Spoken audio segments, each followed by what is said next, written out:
అందరికీ నమస్కారం. Welcome to Bharati TV. ఈరోజు ఎగ్జిట్ పోల్స్ వచ్చాయి.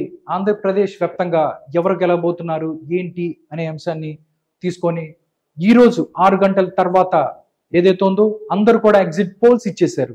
ఆంధ్రప్రదేశ్లో 2019కి సంబంధించి ఎవరు గెలవబోతున్నారు అనే విషయం మీద కేకే స్ట్రాటజీస్ అండ్ సర్వీసెస్ అనేటువంటి ఈ యొక్క సంస్థ తమ యొక్క ఎగ్జిట్ పోల్ కూడా ఈరోజు ఇచ్చేసింది. చాలా రోజుల నుంచి చెప్తున్నారు వాళ్ళు ఒక సింగిల్ నెంబర్ చెప్తాము, ఒక కరెక్ట్ నెంబర్ చెప్తాము అని చెప్పి వాళ్ళు చెప్పుకొస్తున్న పరిస్థితి. దానిలో భాగంగానే ఈరోజు కేకే సర్వేస్ అండ్ స్ట్రాటజీస్ అనే సంస్థ తమ యొక్క ఎగ్జిట్ పోల్ ఇచ్చేసింది. ఒక్కసారి కేకే ఏం చెప్పాడు, ఆంధ్రప్రదేశ్లో 2024కి సంబంధించి ఎవరు గెలుస్తారన్నారు ఏంటి అనేది ఒక్కసారి ఆ రిపోర్ట్ చూద్దాం. ఒకసారి కేకే సర్వేస్ ఎగ్జిట్ పోల్ 2024ని ఒకసారి చూసినట్టయితే నిజంగా మొత్తం ఉమ్మడి జిల్లాలలో ఆంధ్రప్రదేశ్లోని ఉమ్మడి జిల్లాల వ్యాప్తంగా ఎవరు ఎక్కువ స్థానాలను గెలిచారు అన్న విషయాన్ని కేకే తన యొక్క చిన్న ఎగ్జిట్ పోల్ అనేటువంటి యొక్క టెంప్లెట్ ద్వారా చెప్పేశాడు. శ్రీకాకుళం జిల్లా నుంచి వస్తున్నాను. శ్రీకాకుళం జిల్లాలో మనం చూసుకున్నట్టయితే మొత్తం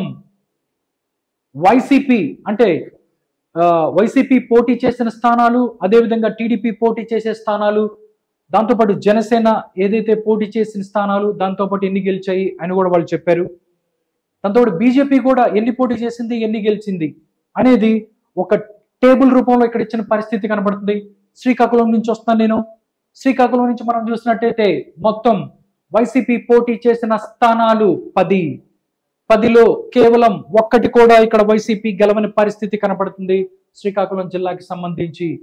దాంట్లో టీడీపీ 8 పోటీ చేస్తే 8కి 8 గెలిచిన పరిస్థితి, జనసేన పార్టీ 1 పోటీ చేస్తే 1 కూడా గెలిచిన పరిస్థితి, బీజేపీ 1 చేస్తే 1 కూడా శ్రీకాకుళం జిల్లాకి సంబంధించి బీజేపీ గెలిచిన పరిస్థితి కనిపిస్తుంది. నెక్స్ట్ విజయనగరానికి వద్దాం. అంటే శ్రీకాకుళం జిల్లాలో 1 స్థానాన్ని కూడా వైఎస్ఆర్ కాంగ్రెస్ పార్టీ గెలుచుకోదు అని చెప్తున్నాడు కేకే. నెక్స్ట్ విజయనగరంకి వద్దాం. విజయనగరంలో కూడా సేమ్ పరిస్థితి కనబడుతుంది. మొత్తం 9 స్థానాలకు గాను వైఎస్ఆర్ కాంగ్రెస్ పార్టీ 1 స్థానాన్ని కూడా గెలుచుకోదు విజయనగరానికి సంబంధించి. దాంతోపాటు మనం చూసుకున్నట్టయితే విజయనగరం జిల్లా అనగానే బొత్స ఫ్యామిలీ మనకు గుర్తొస్తుంది, చాలా స్ట్రాంగ్ ఉంటారు అక్కడ. బట్ చీపురుపల్లిలో బొత్స గెలుస్తాడని చాలా సర్వే సంస్థలు చెప్పాయి. కానీ కేకే మాత్రం బొత్సనే కాదు ఎవరు కూడా వైసీపీ వాళ్ళు అక్కడ గెలవని పరిస్థితి అని చెప్తున్నాడు కేకే. నెక్స్ట్ మనం చూసుకున్నట్టయితే శ్రీకాకుళం జిల్లా తర్వాత విజయనగరంలో 9లో 1 కూడా గెలిచే పరిస్థితి లేదు. బట్ ఇక్కడ టీడీపీ 8 పోటీ చేస్తే 8 స్థానాలను కూడా గెలుచుకుంటున్న పరిస్థితి కనపడుతుంది విజయనగరానికి సంబంధించి. నెక్స్ట్ చూస్తే ఇక్కడ 1 స్థానంలో జనసేన పార్టీ గెలిస్తే ఆ 1 స్థానాన్ని కూడా గెలుచుకుంటుంది, అక్కడ పోటీ చేస్తే ఆ స్థానాన్ని కూడా గెలుచుకుంటుంది. బీజేపీ కూడా ఏమీ అక్కడ పోటీ చేసి లేదు కాబట్టి అక్కడ గెలవని పరిస్థితి. నెక్స్ట్ విశాఖపట్నం చూద్దాం. విశాఖపట్నానికి సంబంధించి మొత్తం 15 స్థానాలు ఉన్నాయి. కేవలం ఒకే 1 స్థానాన్ని గెలుచుకుంది వైసీపీ. 14 స్థానాలలో ఓడిపోబోతుంది అని చెప్తున్నాడు కేకే. విశాఖపట్నానికి సంబంధించి 9 స్థానాల్లో టీడీపీ అక్కడ పోటీ చేస్తే 9కి 9 గెలవబోతుంది విశాఖపట్నానికి సంబంధించి. నెక్స్ట్ జనసేన 4 స్థానాల్లో పోటీ చేస్తే 4 గెలవబోతుంది విశాఖపట్నంలో. బీజేపీ 2 స్థానాల్లో పోటీ చేస్తే అక్కడ 1 స్థానాన్ని గెలవబోతుంది బీజేపీ. టోటల్ గా విశాఖపట్నానికి సంబంధించి మొత్తం 15 స్థానాల్లో ఒకే 1 స్థానాన్ని వైసీపీ గెలుచుకుంటుంది అని చెప్తున్నారు. నెక్స్ట్ గోదావరి జిల్లాలకు వద్దాం. గోదావరి జిల్లాకి సంబంధించి మొత్తం గోదావరి జిల్లాలో కూటమి చాలా స్ట్రాంగ్ గా ఉంటుంది, దూసుకుపోతుంది అని చెప్తుంటారు. ఇప్పుడు చూసుకున్నట్టయితే 2024 ఎలక్షన్స్ లో తూర్పు గోదావరి జిల్లాకి సంబంధించి మొత్తం పరిస్థితి ఎలా ఉందంటే మొత్తం 19 స్థానాలు ఉన్నాయి. తూర్పు గోదావరికి సంబంధించి 19 స్థానాలలో ఒకే 1 స్థానాన్ని ఇక్కడ వైఎస్ఆర్ కాంగ్రెస్ పార్టీ గెలబోతుందని చెప్తున్నారు. ఒకే స్థానాన్ని గెలబోతుందని వైఎస్ఆర్ కాంగ్రెస్ పార్టీ అని చెప్తున్నారు. మొత్తం టీడీపీ 13 స్థానాలలో పోటీ చేస్తే 12 స్థానాలు గెలుస్తుంది. దాంతోపాటు 4 స్థానాలలో జనసేన పోటీ చేస్తే 4 స్థానాలను కూడా గెలుచుకుంటుంది. అదేవిధంగా బీజేపీ 2 స్థానాలలో పోటీ చేస్తే 1 స్థానాన్ని గెలుచుకుంటుంది అని చెప్పాడు కేకే. ఇది తూర్పు గోదావరికి సంబంధించిన సినారియో. పశ్చిమ గోదావరికి వస్తున్నాను. పశ్చిమ గోదావరిలో మొత్తం 15 స్థానాలు ఉన్నాయి. 15లో ఒక్క స్థానాన్ని కూడా ఇక్కడ వైఎస్ఆర్ కాంగ్రెస్ పార్టీ గెలవదు అని చెప్తున్నాడు కేకే. పశ్చిమ గోదావరిలో 15లో 15కు ఓడిపోతుంది అని చెప్తున్నారు. టీడీపీ 9 స్థానాల్లో పోటీ చేస్తే 9కి 9 గెలుస్తుంది. ఇక్కడ జనసేన 6 స్థానాల్లో పోటీ చేస్తే 6కి 6 గెలుస్తుంది అని చెప్తున్నాడు కేకే. నెక్స్ట్ కృష్ణా జిల్లాకు వద్దాము. కృష్ణా జిల్లాలో కూడా సేమ్ సినారియో కంటిన్యూ అవుతుంది. మొత్తం 16 స్థానాలు ఉంటే 16 స్థానాల్లో ఒక్క స్థానం కూడా వైఎస్ఆర్ కాంగ్రెస్ పార్టీ గెలవదు అని చెప్పాడు కేకే. నెక్స్ట్ టీడీపీ 13 స్థానాల్లో పోటీ చేస్తే 13కి 13 గెలుస్తుంది. అదేవిధంగా జనసేన పార్టీ ఏదైతే ఉందో ఒక స్థానంలో పోటీ చేస్తే ఒక స్థానాన్ని కూడా గెలుచుకుంటుంది. బీజేపీ 2 స్థానాల్లో పోటీ చేస్తే 2కి 2 గెలిచే పరిస్థితి ఉంది కృష్ణా జిల్లాకి సంబంధించి. నెక్స్ట్ గుంటూరుకు వద్దాం. గుంటూరులో కూడా సేమ్ సీన్ రిపీట్ అయింది. 17 స్థానాల్లో ఒక్క స్థానం కూడా వైఎస్ఆర్ కాంగ్రెస్ పార్టీకి రాదు అని చెప్తున్నాడు కేకే.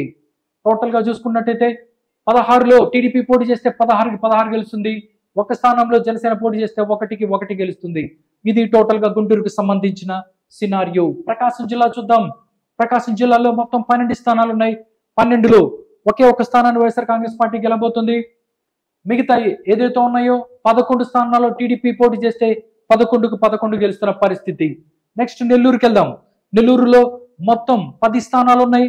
10 స్థానాలలో వైసీపీ పోటీ చేసింది 2 స్థానాలు గెలుచుకుంటుంది. 8 స్థానాలు ఏదైతే ఉన్నాయో టీడీపీ గెలుస్తున్న పరిస్థితి. అంటే నెల్లూరుకు సంబంధించి 10 స్థానాల్లో టీడీపీ పోటీ చేస్తే 10లో 8 గెలుస్తున్న పరిస్థితి కనబడుతుంది. నెక్స్ట్ చిత్తూరు చూద్దాం. చిత్తూరు చూస్తే మొత్తం 14 స్థానాలు ఉన్నాయి. 14 స్థానాల్లో వైసీపీ పోటీ చేసింది. కానీ 3 స్థానాల్లో వైసీపీ గెలుస్తున్న పరిస్థితి నెల్లూరుకు సంబంధించి. దాంతోపాటు టీడీపీ పార్టీ ఏదైతే ఉందో 10 స్థానాల్లో పోటీ చేస్తే 8 స్థానాలను గెలబోతుంది. టోటల్ గా ఇది సినారియో నెల్లూరుకి సంబంధించి. నెల్లూరు తర్వాత చూస్తే చిత్తూరు చూద్దాం. చిత్తూరులో మొత్తం 14 స్థానాలు ఉన్నాయి. 14 స్థానాలలో వైసీపీ పోటీ చేసింది. 14లో కేవలం 3 స్థానాలు మాత్రమే వైసీపీ గెలబోతుంది అని చెప్తున్నాడు కేకే చిత్తూరుకు సంబంధించి. టీడీపీ ఏదైతే ఉందో 13 స్థానాల్లో పోటీ చేస్తే 10 స్థానాలను గెలుచుకుంటుంది. ఒకే స్థానంలో జనసేన పోటీ చేస్తే ఒక్క స్థానాన్ని కూడా గెలుచుకుంటున్న పరిస్థితి కనబడుతుంది. నెక్స్ట్ అనంతపురం. మొదటి నుంచి చెప్పుకున్నట్టయితే అనంతపురం చూస్తే టీడీపీ కంచుకోట అని చెప్పుకోవచ్చు. అక్కడ మొత్తం 14 స్థానాలు ఉన్నాయి. 14లో వైసీపీ పోటీ చేసింది. ఒక్క స్థానాన్ని కూడా గెలుచుకునే పరిస్థితి లేదు అనంతపురానికి సంబంధించి. ఇక్కడ 13 స్థానాలలో టీడీపీ పోటీ చేస్తే 13కి 13 గెలుస్తుంది. బీజేపీ ఒక్క స్థానంలో పోటీ చేసింది. అది కూడా గెలుస్తున్న పరిస్థితి కనబడుతుంది. టోటల్ గా అనంతపురంకి సంబంధించిన సినారియో ఈ విధంగా ఉంది. నెక్స్ట్ చూస్తే కడప. కడపలో చూస్తే మొత్తం 10 స్థానాలు ఉన్నాయి. 10లో ఇక్కడ చూసుకుంటే 10లో కేవలం 3 స్థానాలు మాత్రమే వైసీపీ గెలుస్తుంది. నార్మల్ గా కడప అనేది వైఎస్ఆర్ కాంగ్రెస్ పార్టీ కంచుకోట అంటారు. బట్ అక్కడ వైఎస్ఆర్ కాంగ్రెస్ పార్టీ కానీ జగన్మోహన్ రెడ్డికి తిరుగుండని పరిస్థితి. కానీ 2024 ఎలక్షన్స్ కి సంబంధించి మొత్తం మారిపోయిందని చెప్పొచ్చు. అక్కడ కూడా ఫ్యాన్ గాలి తగ్గిపోయింది. కేవలం 3 స్థానాల్లో మాత్రమే ఫ్యాన్ గెలిచింది. కడపకు సంబంధించి 7 స్థానాల్లో టీడీపీ పోటీ చేస్తే 5 స్థానాల్లో గెలిచింది. ఒక స్థానంలో జనసేన పోటీ చేస్తే ఆ స్థానాన్ని కూడా గెలుచుకుంది జనసేన. దాంతోపాటు బీజేపీ 2 స్థానాల్లో పోటీ చేసి ఒక స్థానంలో గెలిచింది. టోటల్ గా కడపకు సంబంధించిన సినారియో ఈ విధంగా ఉంది. నెక్స్ట్ కర్నూలు. కర్నూలు చూస్తే మొత్తం 14 స్థానాలు ఉన్నాయి. 14 స్థానాల్లో వైఎస్ఆర్ కాంగ్రెస్ పార్టీ పోటీ చేసింది. 14 స్థానాల్లో కేవలం 3 స్థానాలను గెలుచుకుంటున్న పరిస్థితి కర్నూలుకు సంబంధించి. ఇక్కడ చూసుకున్నట్టయితే టీడీపీ 13 స్థానాల్లో పోటీ చేస్తే 11 స్థానాలు గెలుచుకుంది కర్నూలుకు సంబంధించి. బీజేపీ ఒక్క స్థానంలో పోటీ చేసి ఆ స్థానాన్ని కూడా కోల్పోయిన పరిస్థితి కనబడుతుంది. టోటల్ గా కేకే ఏం చెప్తున్నాడు 2024 ఎలక్షన్స్ లో చూస్తే ఫైనల్ నెంబర్ చూసుకున్నట్టయితే మొత్తం 175 స్థానాల్లో ఇక్కడ వైఎస్ఆర్ కాంగ్రెస్ పార్టీ పోటీ చేస్తే కేవలం 14 స్థానాలు మాత్రమే గెలుచుకుంటుంది. టీడీపీ 144 స్థానాల్లో పోటీ చేసిన ఇక్కడ 133 స్థానాలు గెలుచుకుంటుంది. జనసేన పార్టీ 21 స్థానంలో పోటీ చేసి 21 కూడా గెలుచుకోబోతుంది అని చెప్తున్నాడు కేకే. నెక్స్ట్ బీజేపీ 10 స్థానంలో పోటీ చేసి 7 స్థానాలని గెలుచుకుంటున్నారు. ఇదేంటంటే టోటల్ గా ఇది సినారియో. మొత్తం 175 స్థానాలలో 14 స్థానాలు మాత్రమే ఇక్కడ వైఎస్ఆర్ కాంగ్రెస్ పార్టీ గెలుచుకుంటుంది. టోటల్ గా 161 స్థానాలలో కూటమి విజయ డంకా మోగించింది.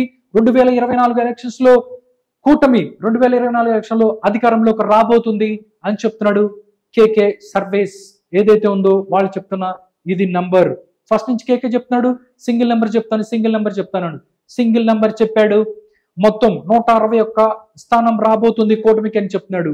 చూద్దాం ఇదైతే ఈ రోజు ఎగ్జిట్ పోల్ సందర్భంగా కేకే ఇచ్చిన యొక్క రిపోర్టు ఇది నిజమవుతుందా, ఎంతవరకు ముందుకెళ్తుంది ఏంటి అనేది తెలియాలంటే జూన్ 4 వరకు వెయిట్ చేయాల్సిందే.